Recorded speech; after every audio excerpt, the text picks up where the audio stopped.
Abran sus Biblias conmigo y vamos a leer en el Salmo 116, comenzando en el versículo 12 y terminaremos entrando al capítulo 117. Salmo 116, verso 12, lee de la manera siguiente: ¿Qué pagaré a Jehová por todos sus beneficios para conmigo? Tomaré la copa de la salvación e invocaré el nombre de Jehová. Ahora pagaré mis votos a Jehová delante de todo su pueblo.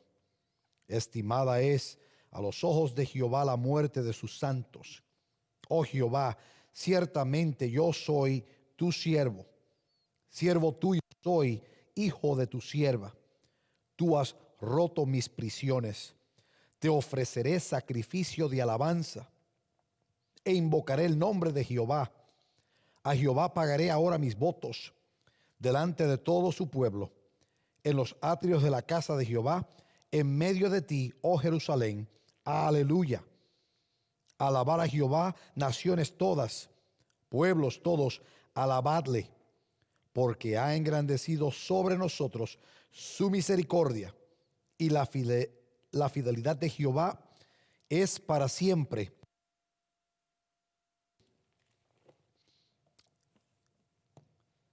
Padre eterno y Dios nuestro, te damos gracias por el privilegio de la alabanza y adoración corporativa, por el gozo que es congregarnos los hermanos y hermanas en el nombre de Jesús nuestro Señor y adorar por tu Espíritu y recibir tu palabra.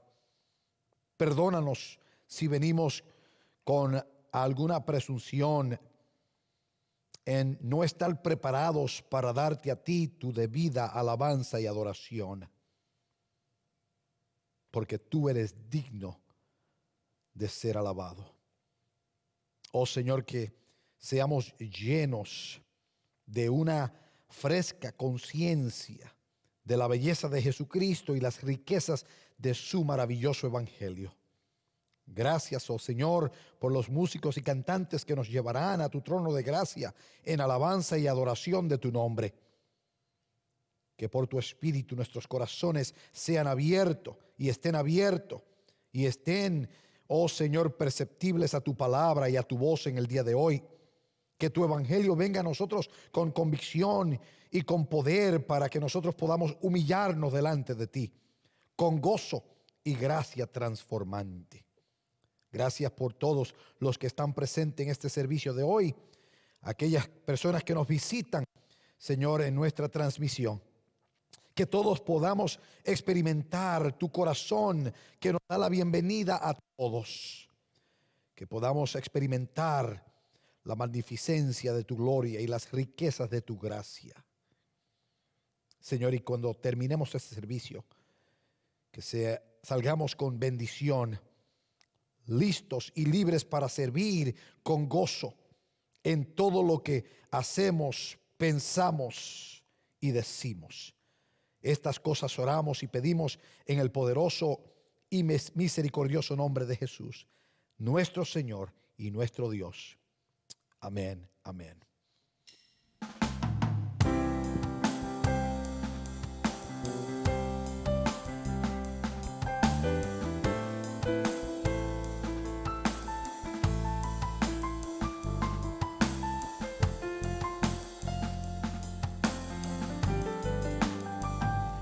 Brillando el Rey está, vestido en majestad. Se alegra la creación, se alegra la creación. En luz rodeado está, oscuridad se da, tiembla ante su voz, tiembla ante su voz. Cuán grande es Dios, canten hoy cuán grande es Dios, todos lo verán.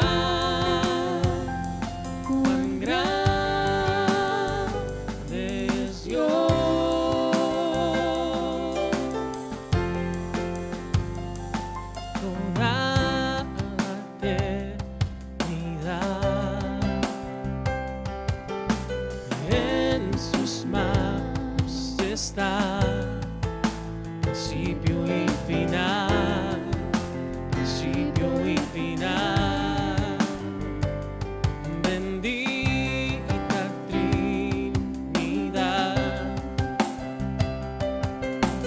tres en uno son, Cordero y León, Cordero y León. Cuán grande es Dios, canten hoy cuán grande es Dios, y todos lo verán. Cuán grande es Dios,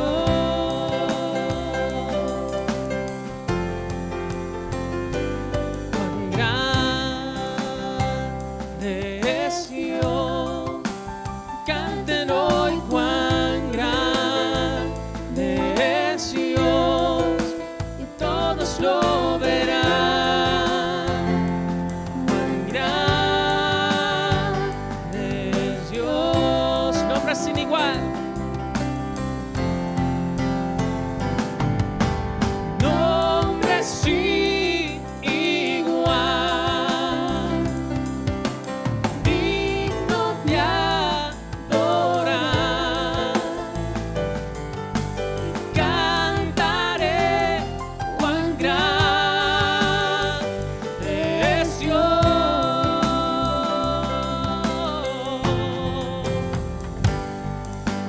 Nombre sin igual,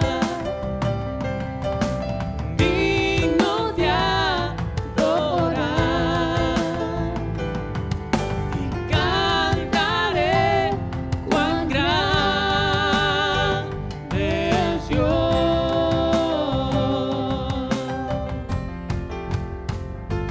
cuán grande es Dios, canten hoy cuán grande es Dios, y todos lo verán. Cuán grande es Dios.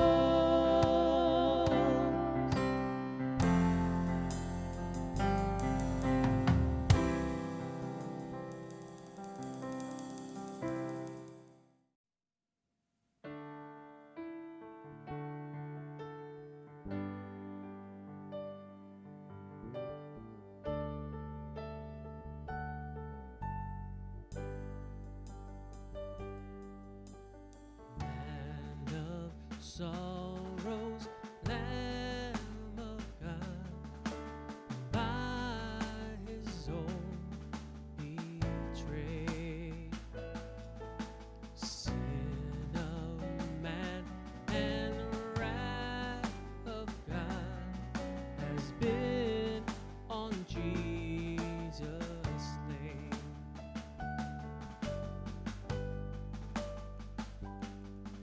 Silent as He stood accused, beaten, mocked, and scorned, bowing to the Father's will, He took a crown of thorns. Oh, that rugged cross, my salvation, where your love poured out over me. Now my soul cries out, hallelujah, praise and honor unto thee.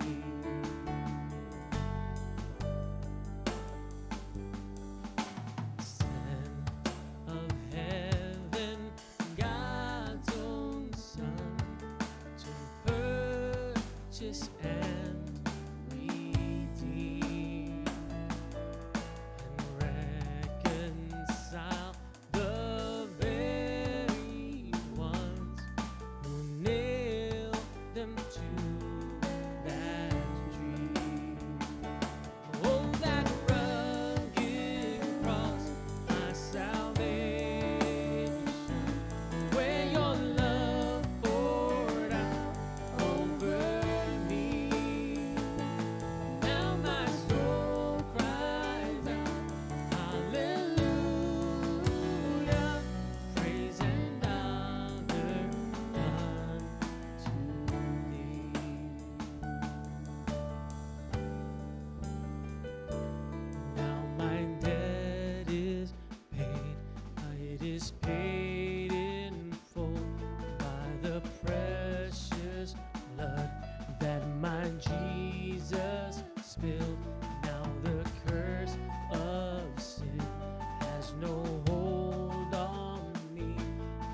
the sun sets free, he is free indeed. Now my debt is paid, it is paid in full by the precious blood of my Jesus still. Now the curse of sin has no hold on me. When the sun sets free, he is free indeed. Oh, that rugged cross, my salvation, where your love poured out over me. Now my soul cries out, hallelujah, praise and honor to thee.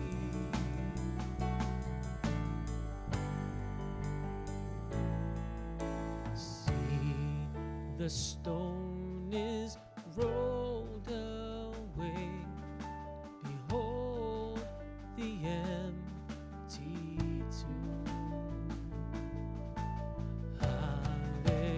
Hallelujah, God be praised. He's risen from the grave. Oh, that rugged cross, my salvation, where your love poured out over me. Now my soul cries out, hallelujah, praise and honor unto thee.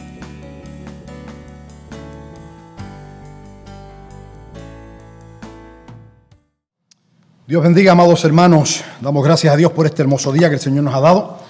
Este es el día que el Señor ha hecho y, como dice la palabra, nos alegraremos y nos gozaremos en Él. Reciban saludos en el nombre de nuestro Señor Jesucristo, quien nos ha guardado a través de este tiempo de pandemia y todavía servimos al Señor en este formato. Pero gloria sean a Dios que en pocas semanas, ya para el domingo 12 de julio, estamos contemplando regresar a servicios en personas, obviamente con las restricciones y guía que compartimos este miércoles pasado. Si usted no estuvo presente para escucharlo, puede regresar a nuestra página de YouTube y ahí ver esa discusión y conversación con respecto al plan de regreso al templo y a congregarnos juntos en persona. Y agradecemos a Dios, amados hermanos, por su fidelidad al Señor y unos con otros. Ese cuidado del cuerpo de Cristo mutuo es algo que realmente es muy especial y a mí me alegra mucho saber y oír los testimonios de ese cuidado mutuo que hay y los pastores que han estado pendientes a la iglesia y a sus pequeños grupos de cuidado pastoral. Y gracias a todos por su fidelidad a Dios en sus dádivas y ofrendas. Y no olviden, pues, siempre hacer sus ofrendas llegar a través del sistema de online que tenemos en nuestra página de la iglesia. Así que vaya, visite y ahí haga su ofrenda. Algunos la están enviando por correo. Agradecemos al Señor a su generosidad. Bien, amados, hoy estamos y volvemos a Marcos capítulo 11, versos 15 al 19, la limpieza del templo. Marcos 11, 15 al 19. La limpieza del templo es el tema de este sermón hoy. Y dice el texto en Marcos 11:15: vinieron pues a Jerusalén, y entrando Jesús en el templo comenzó a echar fuera a los que vendían y compraban en el templo, y volcó las mesas de los cambistas y las sillas de los que vendían palomas, y no consentía que nadie atravesase el templo llevando utensilio alguno. Y les enseñaba diciendo: ¿no está escrito, mi casa será llamada casa de oración para todas las naciones? Mas vosotros la habéis hecho cueva de ladrones. Y lo oyeron los escribas y los principales sacerdotes y buscaban cómo matarle, porque le tenían miedo, por cuanto todo el pueblo estaba admirado de su doctrina. Pero al llegar la noche, Jesús salió de la ciudad. el Señor añada bendición a su santa y bendita palabra. Cuando entramos a este pasaje del día de hoy, necesitamos entender que no es la primera vez que Jesús limpia el templo, que Él hizo lo mismo unos 3 años anterior, para el mismo tiempo y época de la Pascua. Él asaltó y atacó el templo y lo hace otra vez, en esta última semana de su ministerio terrenal en la tierra, también época de Pascua. La última vez observamos la maldición del árbol de la higuera, mientras Jesús se encaminaba hacia Jerusalén. Aunque ese fue un acto físico, sin embargo tenía unas implicaciones espirituales. Jesús maldijo el árbol de la higuera mientras él y sus discípulos iban camino a el templo, con lo que muchos están en acuerdo que fue el lunes en la mañana, semana de la Pasión. Jesús entra al templo triunfantemente en domingo. Aparentemente él nota cierta actividad adentro del templo que tenía que ser confrontada.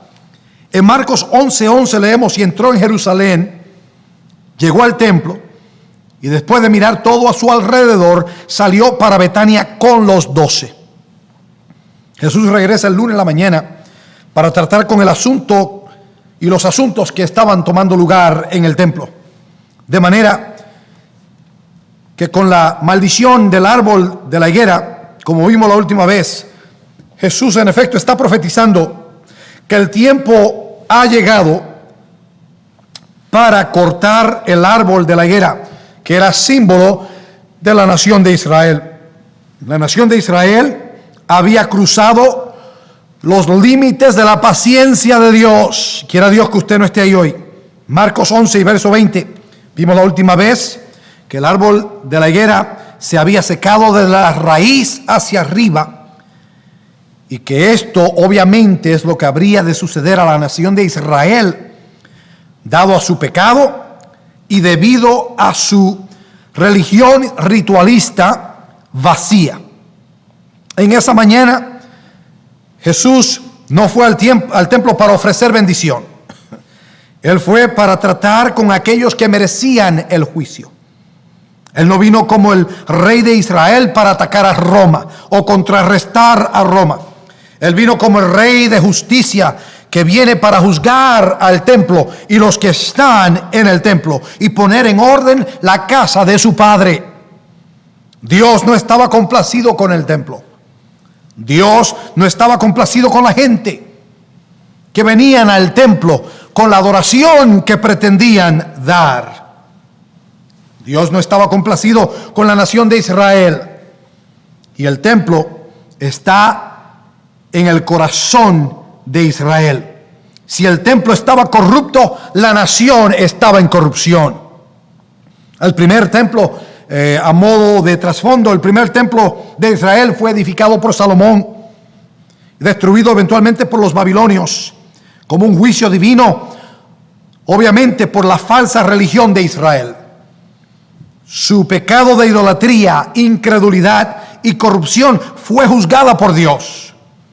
Ellos entonces edificaron un segundo templo bajo la asistencia de Zorobabel. Nada como el templo majestuoso hecho por Salomón. Unos cientos de años pasaron y un gobernante pagano de por nombre Antíoco desecró el templo. Este puso una estatua del dios Júpiter adentro del templo, sabiendo la abominación que esto era para el templo de Dios y que esto habría de infuriar a los judíos. Más allá, mató cerdos en el altar, de manera que el segundo templo fue desecrado. Después de esto hubo un reavivamiento de la adoración del templo 3 años más tarde, bajo Judas Macabeo. Pero la religión continuaba abandonando su lealtad a Dios con falsa religión, con hipocresía, con superficialidad, con adoración falsa, que continuaba y prevalecía en el segundo templo. Luego viene el gran rey de por nombre Herodes en el año 20 antes de Cristo. Este rey decide que él va a edificar el templo. Ahí tenemos el tercer templo, que realmente era una expansión del segundo. Tomó 84 años edificar. 76 años después de haber sido terminado, los romanos vinieron y lo destruyeron, no dejando piedra sobre piedra, como había dicho Jesús, saqueándolo todo, como había sucedido en el pasado. Usted puede ver que las historias del templo es la historia de Israel repetida en sus ciclos de apostasía. Ellos edificaron el templo para adorar a Dios, pero terminaban en falsa religión, terminaban con hipocresía, terminaban en superficialidad, terminaban todo en una pretensión. Y Dios trae juicio al corazón de Israel con su templo. Habría y habrá un templo en el tiempo de la tribulación. Ese es otro templo. Leemos de este templo en Daniel 9. Usted se ayudaría si usted va a ese pasaje y lo lee y lo estudia. En Daniel 9 tenemos que habrá un templo en la tribulación, para el tiempo de tribulación, que será desecrado por el anticristo, quien cometerá lo que allí se conoce como la abominación desoladora. Habrá un intento de adoración que será juzgado. Finalmente habrá un quinto templo que estará lleno de gloria. Este templo es escrito en Ezequiel 43. Léase Ezequiel 43. Este es el templo del Mesías en el reino milenial. Este es un templo de Cristo Jesús. Así que estudiando a Israel, usted trazará su historia por la historia del templo. Hay mucho que decir del templo, pero estamos dando una cápsula de trasfondo. No piense por un momento que lo que ha pasado con el árbol de la higuera y lo que ha pasado adentro del templo en este día no tiene ninguna relevancia con usted y conmigo. Esto debe estar y debe ser un reto para toda iglesia local a través de toda la tierra, incluyendo nuestra iglesia. Nosotros nos hemos reunido como la iglesia del Señor para adorar a Dios. Tenemos que asegurar que todo se haga en acuerdo con la palabra de Dios y para complacerle a Él, agradarle a Él.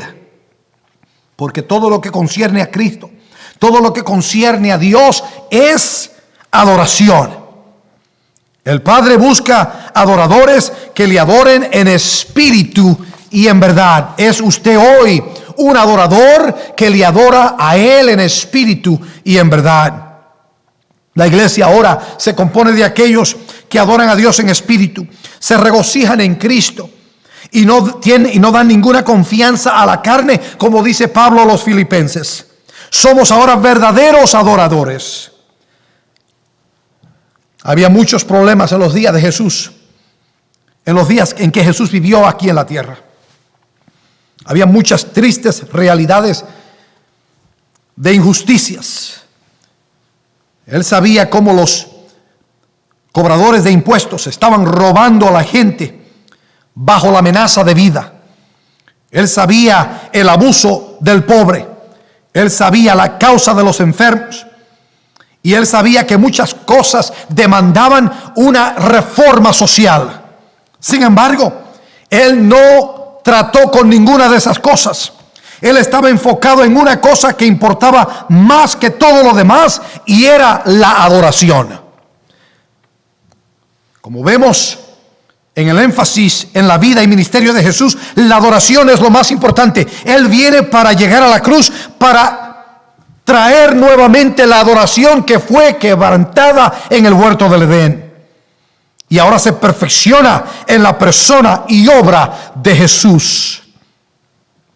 Porque Dios no juzga en base a la economía, ni en base a tu estatus social o por ninguna otra métrica. Él juzga por la adoración. Él juzga en base a la adoración. De manera que en el comienzo de su ministerio, Él limpia el templo Y al final de su ministerio, Él limpia el templo otra vez, obviamente a modo de juicio, y traer a colación a aquellos que estaban aquí en aquel día, que lo que hacían no agradaba a Dios, que era tiempo de arrepentimiento. ¿Qué encontrará Jesús en el templo de tu corazón en el día de hoy? Encontrará hipocresía, encontrará blasfemia.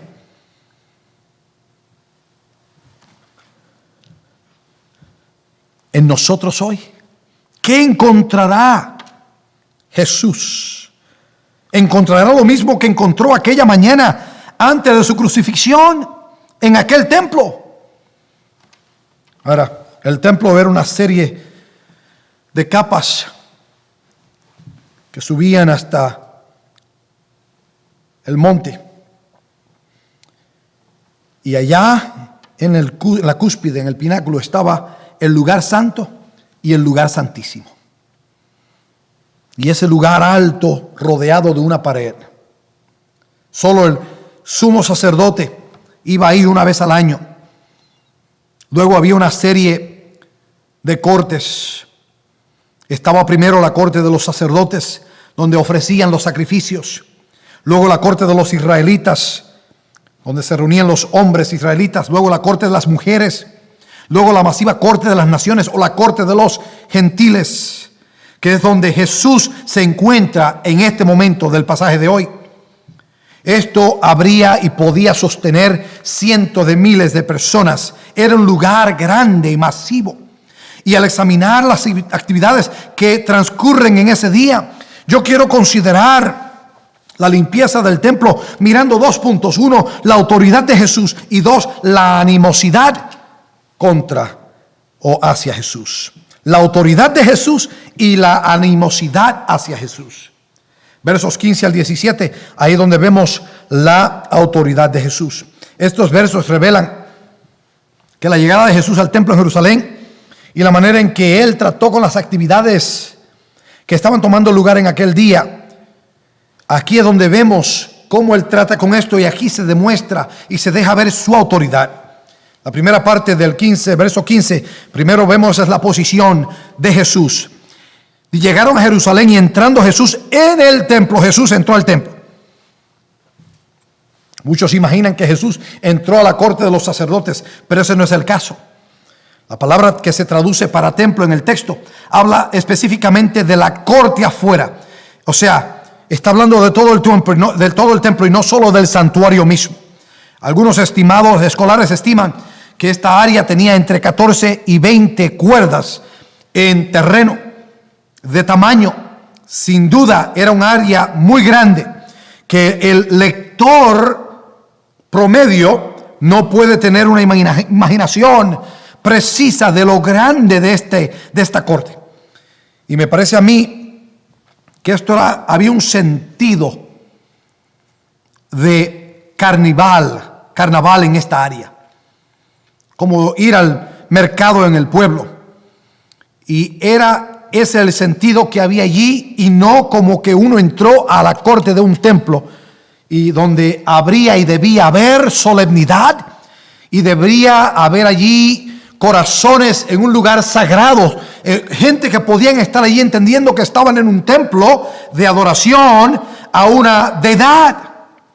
Habían todo tipo de tiendas, bazar, anas, y así se le llamaba, porque los sacerdotes hacían dinero allí. Y todo esto era en la corte de las naciones o la corte de los gentiles. El lugar estaba encendido, había mucho ruido, mucha bulla, como dicen los dominicanos, que hacían la gente y los animales. Y ahí es donde encontramos a Jesús en este evento del día de hoy. Esta es la posición de Él en este día. Ahora lo vemos haciendo su confrontación en la segunda parte del verso 15. Llegaron a Jerusalén, y entrando Jesús en el templo comenzó a echar fuera a los que vendían y compraban en el templo. Volcó las mesas de los cambistas y los asientos de los que vendían las palomas. Al Jesús entrar en la corte del templo, inmediatamente confronta aquellos que usaban el área para ganancias personales y financieras. Era una clara contradicción. Esto es una clara contradicción al Jesús débil y tímido que a muchos predican y que a muchos les gusta predicar. Mientras que Jesús es Señor de compasión y de gracia, sin embargo, Él era y es un Dios de santidad y de justa indignación. En este momento los sacrificios estaban siendo ofrecidos y si seguían siendo ofrecidos en el templo como adoración.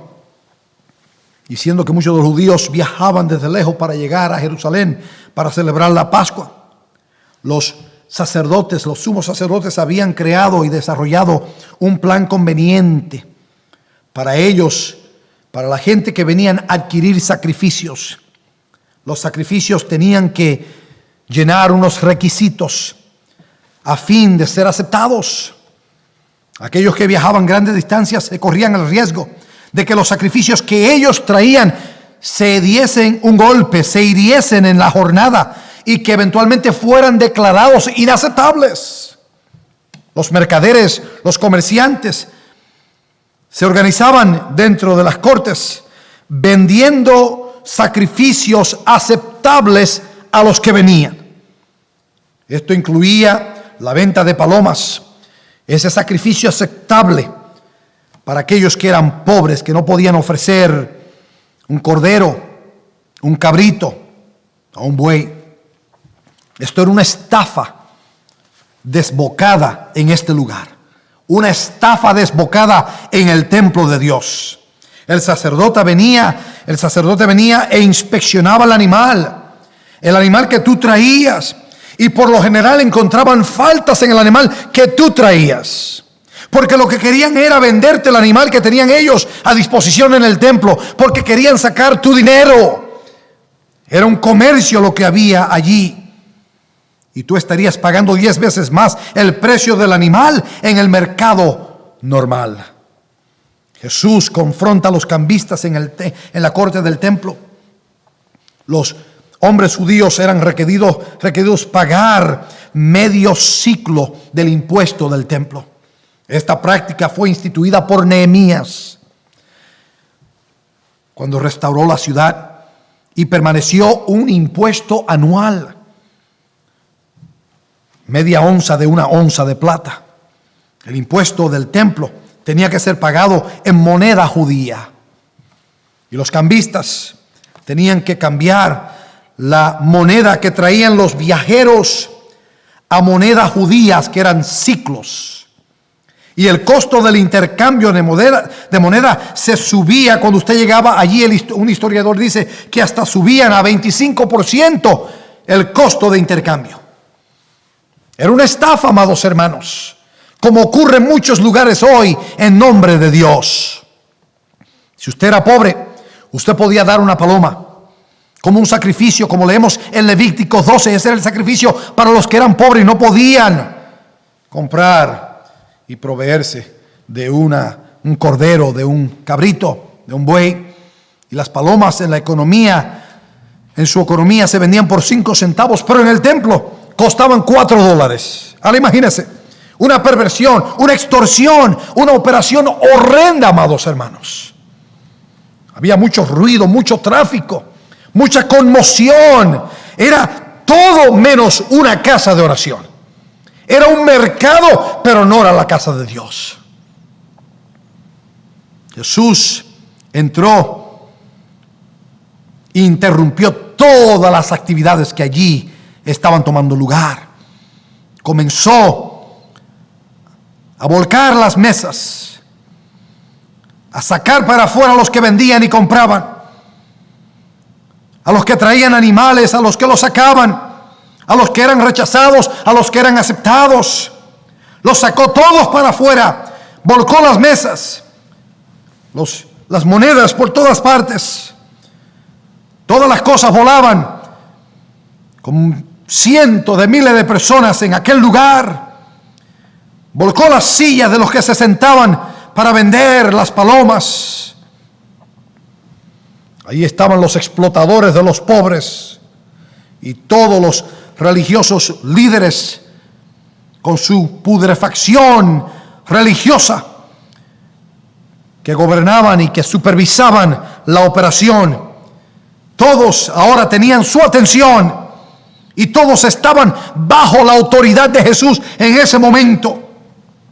En cumplimiento de la palabra profética del salmista en el Salmo 69, verso 9, el celo por tu casa me ha consumido y los vituperios de los que te injurian han caído sobre mí. Era injuria lo que tomaba lugar en aquel lugar. Dios estaba siendo herido. Dios estaba siendo ofendido. Y Jesús dejó entender que el celo de la casa de su Padre consumía su alma. La santidad de Dios en nosotros consume a nuestro Señor. Jesús lo hizo todo, Él solo, sin la ayuda de los discípulos. Él tenía el poder, la fuerza, la estamina, la autoridad y el dominio para hacer todo esto, y nadie lo podía detener. Estaba como Daniel en el foso de los leones. Los leones no podían hacer nada con Daniel. Así tampoco podían hacer con Jesús estos leones religiosos. Era un maravilloso y poderoso despliegue de poder y de autoridad por parte de Jesús. Y Jesús todavía tiene esa misma autoridad. Él no carece de su autoridad. Tú quizás piensas que te sales con la tuya, pero no te creas que Jesús no sabe las cosas que ocurren en el templo de tu corazón. Él sabe todo lo que hay en mí. Él sabe todo lo que hay en ti. Él sabe cómo está la devoción nuestra en nuestros corazones hacia Él. Esto realmente no era una limpieza. Esto era una maldición. ¿Y por qué esta confrontación? Para demostrar su santidad. Él estaba celoso por su Padre y vindica la justicia y el juicio.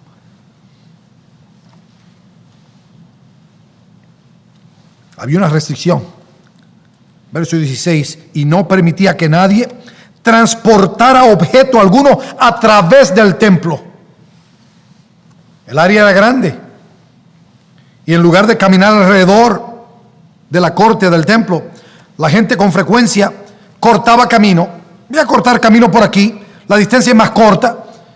Para cortar el camino de su viaje, cortaban y entraban y caminaban por la corte de los gentiles, la corte de las naciones.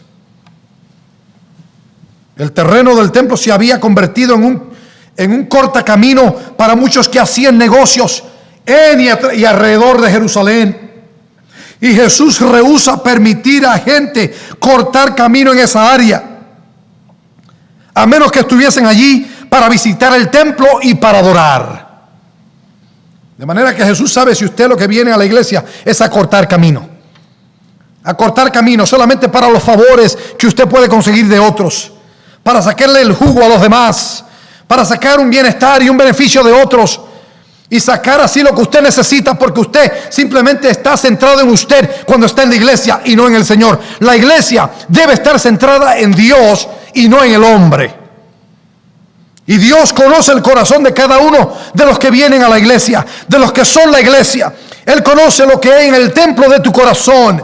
Y Él sabe si lo tuyo es cortar camino para ganar personalmente, o para ganar financieramente, o para ganar materialmente, para ganar los favores que tú necesitas de otros solamente, pero nada que ver con Dios y la adoración que Dios quiere de ti.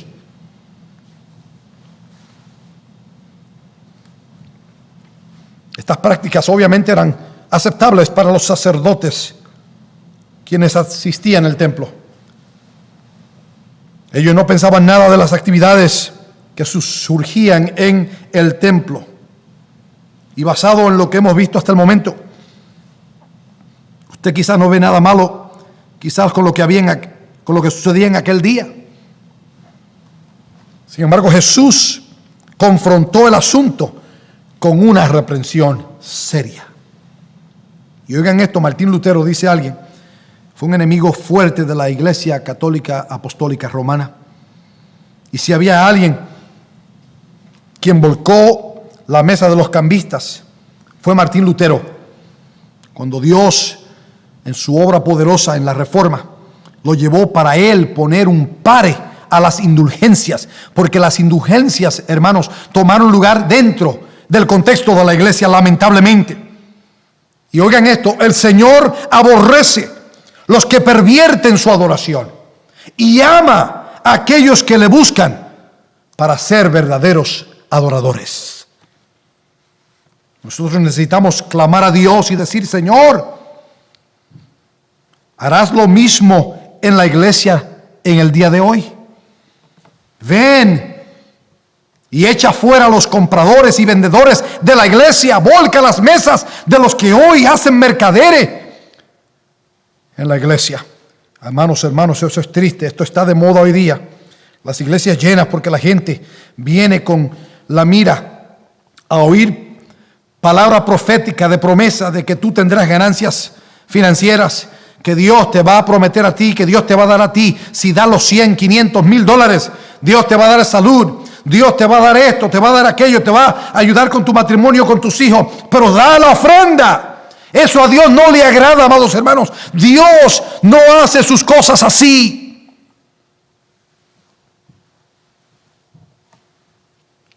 Así no es que Dios opera.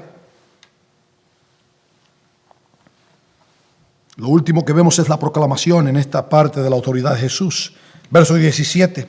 Les enseñaba diciendo: no está escrito, mi casa será llamada casa de oración para todas las naciones, no solamente para Israel, pero vosotros la habéis hecho cueva de ladrones. Jesús sabía que el templo había sido puesto para ser casa de oración.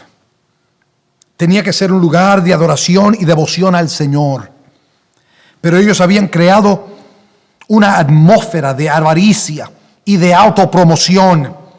La casa del Señor había sido reducida a comercio, donde el rico tomaba ventaja del pobre y del necesitado, y se había convertido en una cueva de ladrones. Imagínense, Jesús denuncia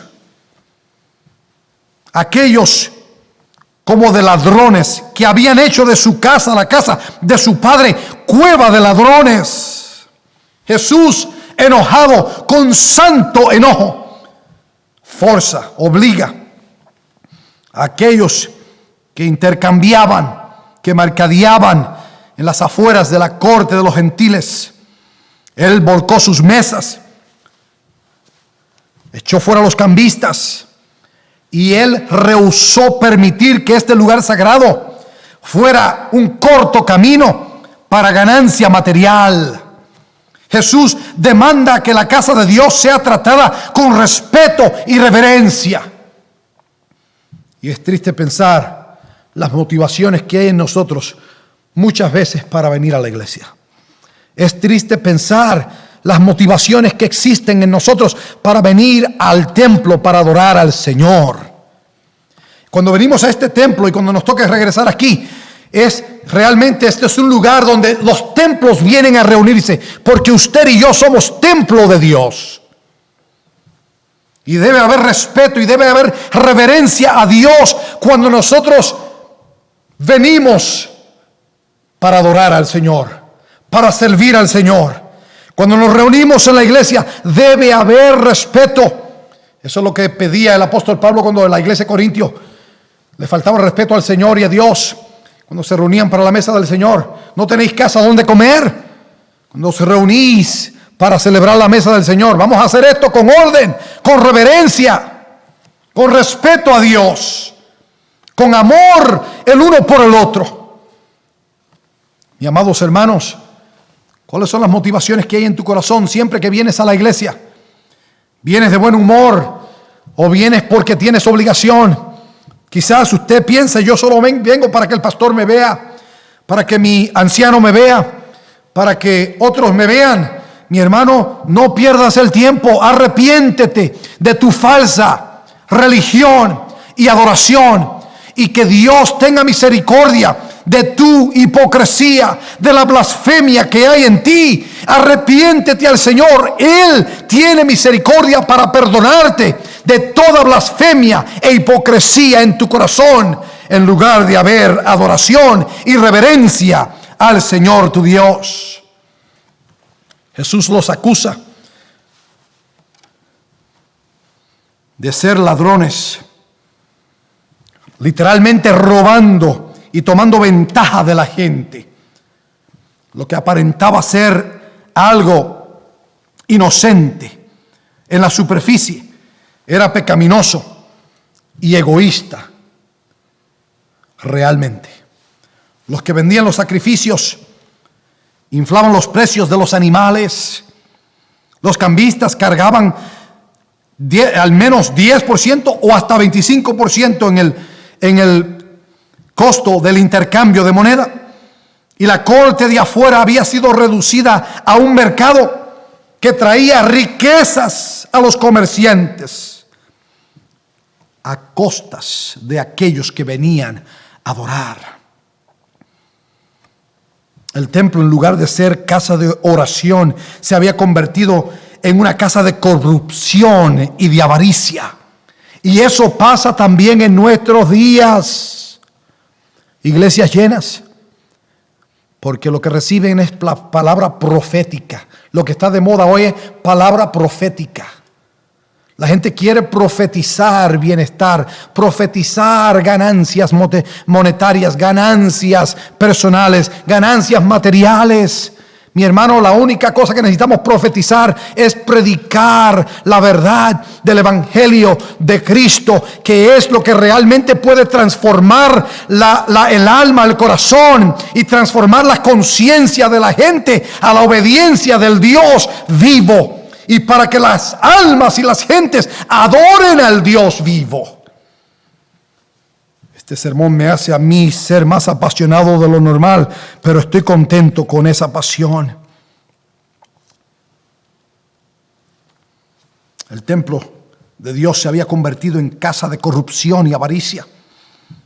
El templo que había sido diseñado por Dios para ser un lugar de quietud, un lugar para meditación, como dice el salmista en el Salmo 27 y verso 4.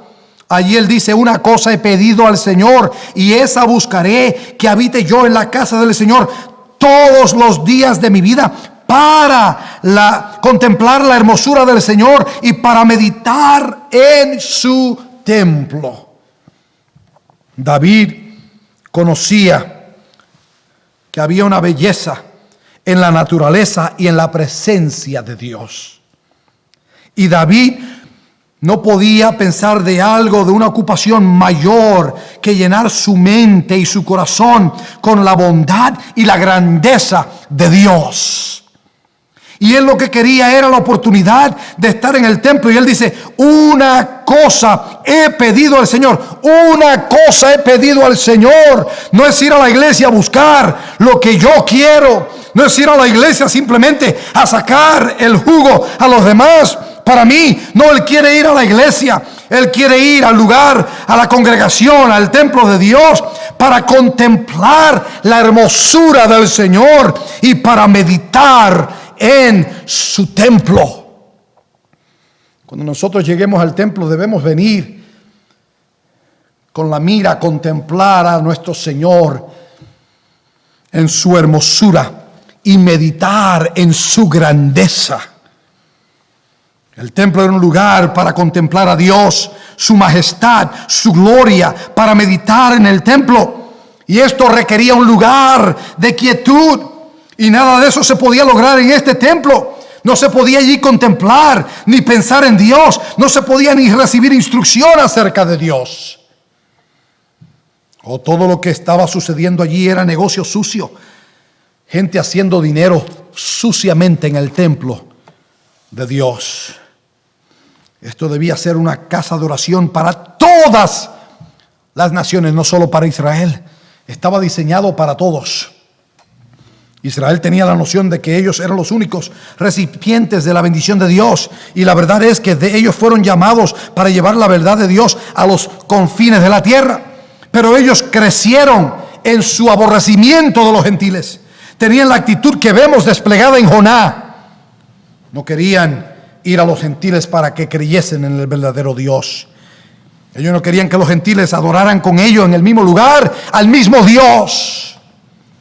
Por eso es que la iglesia existe, porque Dios ahora tiene un pueblo para que seas testigo, para que sea su nación testigo al mundo, porque su nación original, Israel, falló.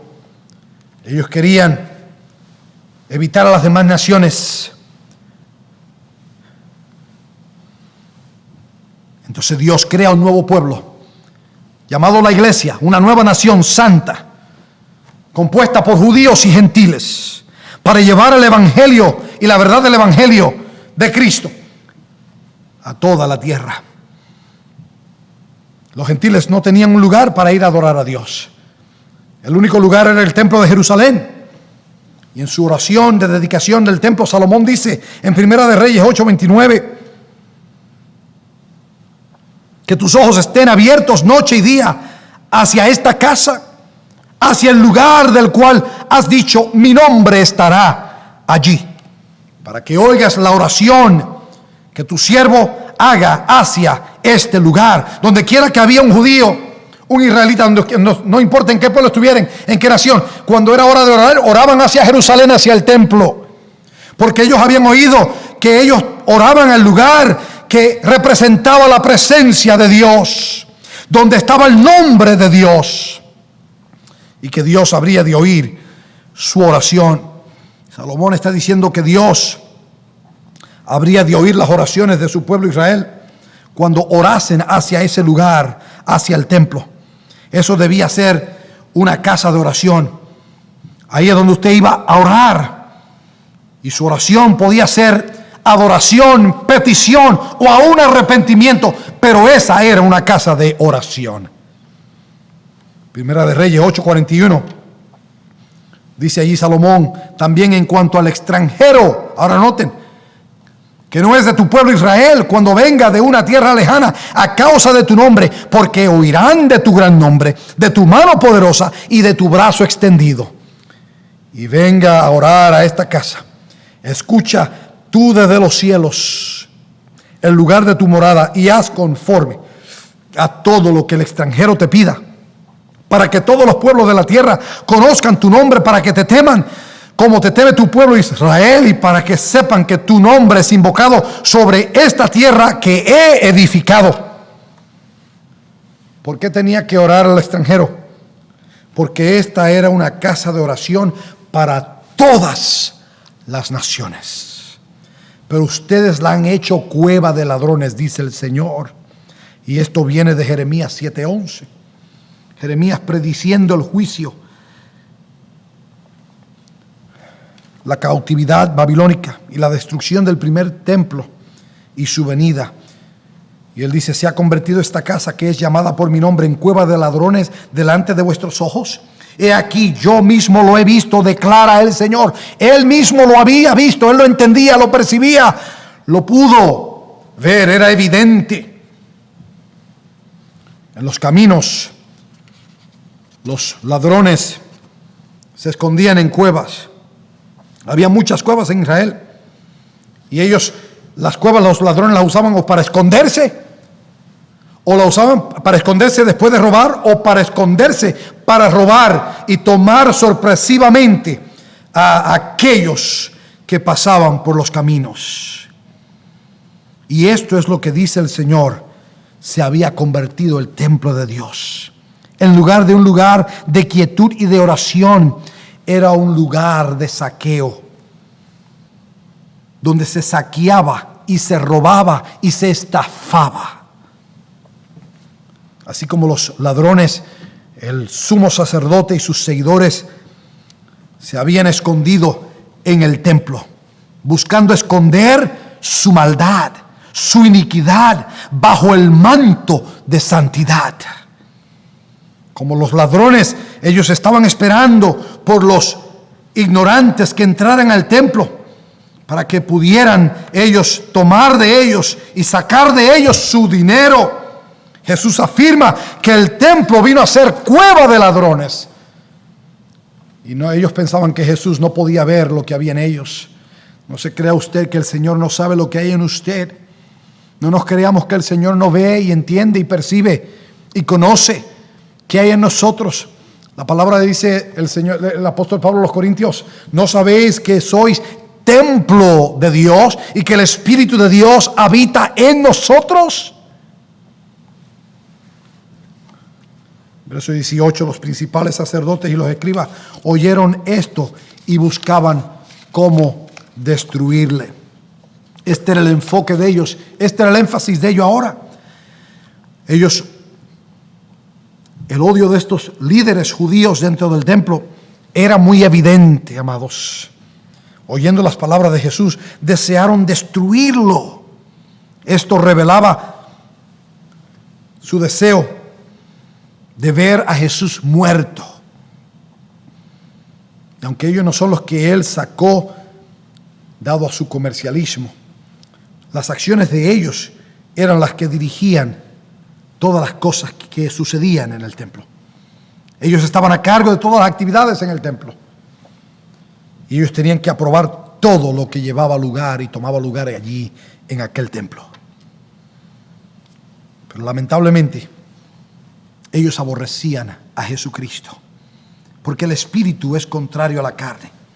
Muchos continúan rechazando al Señor y la obra del Espíritu porque están convencidos de su pecado, porque hay convicción de pecado. La gente se enoja cuando la palabra del Señor confronta su estilo de vida, el estilo que han escogido para ellos. Así como los días de Jesús, la gente se enoja con su fuente de ingreso y cuando ésta es alterada en alguna otra manera. Desafortunadamente, muchos hoy están más preocupados con la vida que viven ahora, siguiendo sus propios deseos, que vivir la vida que agrada y honra al Señor. Yo no sé si usted está oyendo esto hoy y usted se enoja con el mensaje de la palabra del Señor. Y usted se enoja porque usted quiere vivir en la sombra de su pecado. Usted quiere vivir la vida a su manera. Usted quiere vivir una vida cristiana centrada en usted. Usted quiere vivir con las cosas que usted puede hacer y salirse con las que usted puede. Usted quiere una vida cristiana donde usted no quiera a nadie que lo moleste, que Cristo no lo moleste, que la palabra de Dios no se aplique a usted, no traiga implicación a tu vida. Usted quiere vivir la vida cristiana cómoda como usted quiere, centrada en sus gustos. Pero el Señor no va a estar en agrado con esa idea. Él es Señor de todo o Él es Señor de nada. O Él gobierna todo en tu vida, en tu corazón, y Él es digno de toda tu adoración o no lo es. Había un temor en esta gente. En la segunda parte del verso 18, le tenían miedo, pues toda la multitud estaba admirada de su enseñanza. Ellos temían a Jesús. Ellos no podían aceptar su enseñanza, su predicación. Él retaba sus acciones. Él retaba sus motivos como lo hace con nosotros hoy. Él rehusó aceptar la tradición y la complacencia cuando contradecía la palabra de Dios. No venga a la iglesia, no venga a ser cristiano simplemente buscando tradición y aquello que te complace a ti, aunque sea contradictorio a la palabra del Señor y a la sana doctrina del Señor. Tú no puedes tener tradición por sobre la palabra de Dios. Como en otra ocasión Jesús les dice, ustedes tienen sus tradiciones por sobre la palabra de Dios. Jesús, él rehusó permitir corrupción en el templo y permaneció en contra de aquellos que lo contaminaban. Su audacia delante del liderazgo y la sabiduría con la que él habló maravillaba a la gente, y el liderazgo religioso de Israel se atemorizó con Jesús y temían que él pudiese traer cambios. Hermanos, eso es un problema cuando usted teme que Jesús puede traer cambios. Hay gente que vienen a la iglesia y no quieren ver cambios en otros, no quieren ver que otros se hagan más santificados y se hagan más limpios y sean más sinceros cristianos, porque quieren vivir en la sombra de sus tinieblas, quieren vivir en la oscuridad de sus pecados, no quieren que otros superen y progresen en su vida espiritual. Quieren que gente permanezcan ahí en la orilla, entreteniendo sus pecados. El temor es un gran motivador que toma muchas formas. Lo vemos en la iglesia moderna. Muchos eligen la tradición por sobre la doctrina bíblica. Están determinados a continuar prácticas y tradiciones simplemente porque es la forma en que las cosas siempre han sido hechas. Aun cuando confrontados con la verdad de la palabra, algunos se resisten a cambiar por causa del temor. Muchos han obtenido posiciones de poder en la iglesia y harán todo lo que sea necesario para mantener control. El conocimiento bíblico y la obediencia han causado temor en los corazones del establecimiento, como se le dice, por los siglos y a través de los siglos. ¿Cuál era su fin? Verso 19. Cuando atardecía solían salir fuera de la ciudad. Jesús salió de Jerusalén. Es la segunda vez que sale de Jerusalén regresando a Betania en varios días. Y es irónico, considerando quién él es y dónde estaba. Es el Hijo de Dios, del Dios viviente, que estaba en el templo, hecho para la adoración de Dios. Uno esperaría que Jesús se hubiese sentido en casa en su templo, pero era lo opuesto. Era todo lo opuesto. Jesús sintió la animosidad y sabía que él no era bienvenido en Jerusalén, por lo que entonces sale y parte nuevamente para Betania, para estar entre aquellos que le amaban y deseaban estar en su presencia. ¿Es usted de lo que desea estar en la presencia del Señor? Los judíos no lo podían ver por la dureza de sus corazones, pero esto era señal de lo que habría de venir. Ellos habrían de negar a Jesús como el Cristo y consentirían en su muerte en la cruz. Eventualmente el evangelio sería tomado primariamente a los gentiles y la nación de Israel sería dispersada a través de toda la tierra, porque es un serio asunto negar y rechazar a Jesucristo.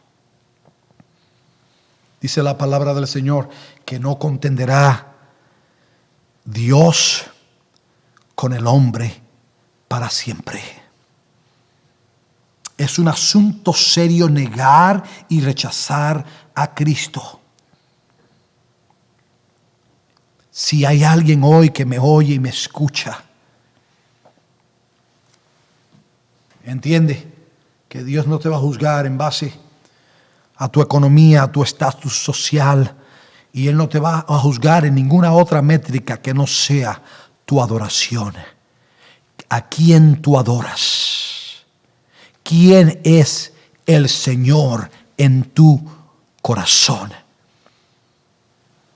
La verdad permanece hoy. Jesús es el único medio para la salvación. No hay otro medio para el perdón de los pecados y la aceptación de Dios. Si uno desea heredar la vida eterna, Jesús es el único y exclusivo camino. Los que le rechazan y le niegan, no solamente no gozarán de su presencia, sino que también estarán forzados y obligados a tratar con las consecuencias de sus decisiones. Y estarán delante del Señor un día para ser juzgados. Y lo único que importará en ese momento es si había una relación con el Señor Jesucristo. porque separado de Él, el juicio será seguro y eterno.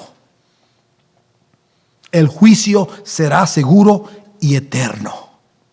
Para siempre separado de Dios y de Cristo. Este es el día. Imagínense que Dios haga una encuesta. Que Jesús mira alrededor de nuestra iglesia, a todos los que somos miembros de esta iglesia y todos los que me escuchan hoy que profesan al Señor a Jesús como Señor. Está Él complacido y agradado con lo que sabe y ve en nosotros. ¿Estamos aquí para servir al Señor y promover el Evangelio, o estamos aquí para preservar nuestras tradiciones y defender agendas personales? ¿Qué es lo que te motiva a profesar? ¿Qué es lo que te hace a ti profesar a los demás que eres cristiano? ¿Es que tienes una agenda personal escondida? ¿Es que simplemente estás aquí solamente buscando ganar materialmente para ti? ¿Es que simplemente estás aquí solamente centrado en ti y en tus necesidades y en tus gustos? El Señor te ayude a mirar tu necesidad, tu iniquidad, tu pecado. Es mi deseo que todos conozcan a Jesús como Señor y Dios. Pero quizás hay alguien que nunca se ha sometido a Jesús como Señor. Hoy es el día. Te urjo para que vengas en arrepentimiento y fe. Si te arrepientes y pones tu fe en el Señor Jesucristo, serás salvo. Tendrás el perdón de tus pecados. No hay otra manera de venir a Él, de tener salvación y de convertirte en un adorador verdadero del Dios verdadero. Eterno Dios y Padre, te alabamos y te bendecimos. Tú buscas adoradores que te adoren en espíritu y en verdad. Señor, nada podemos esconder. Tus ojos son como llamas de fuego y tú andas en medio de los candelarios. Tú andas en medio de tu iglesia. Tú conoces a cada miembro de la iglesia. Tú conoces a cada hombre y mujer que profesa conocerte. Tú conoces nuestras motivaciones. Tú conoces si nuestra adoración es verdadera o no lo es. Tú conoces si lo que hay en nosotros es falsedad, hipocresía y blasfemia. Oh Padre, danos el arrepentimiento que necesitamos. Danos, Padre, que podamos postrarnos delante de ti con tristeza y dolor en nuestra alma,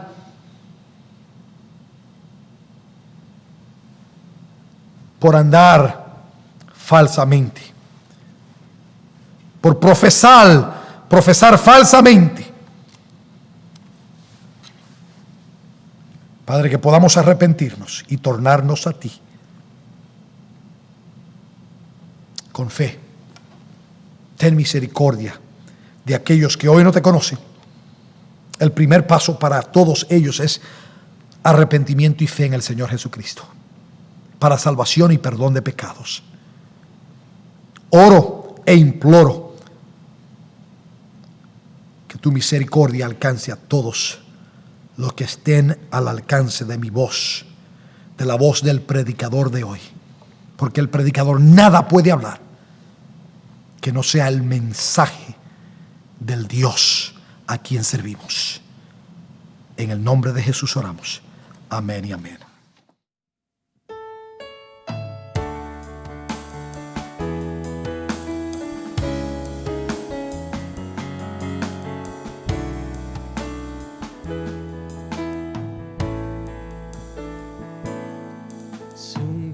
Sublime gracia del Señor, que a mí, pecador, salvó. Fui ciego, mas hoy veo yo, perdido y él me halló.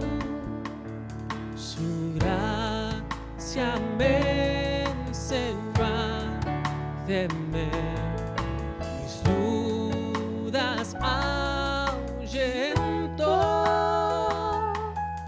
Oh, cuán precioso fue mi ser cuando Él me transformó.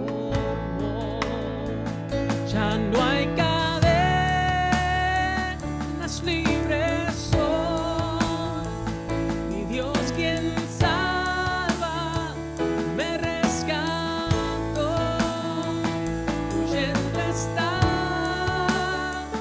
su gran bondad, amor sin fin, sublime amor.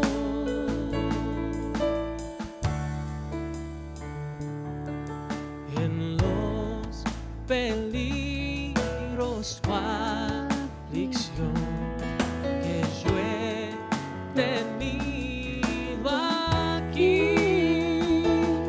su gracia siempre me libró y me guiará feliz.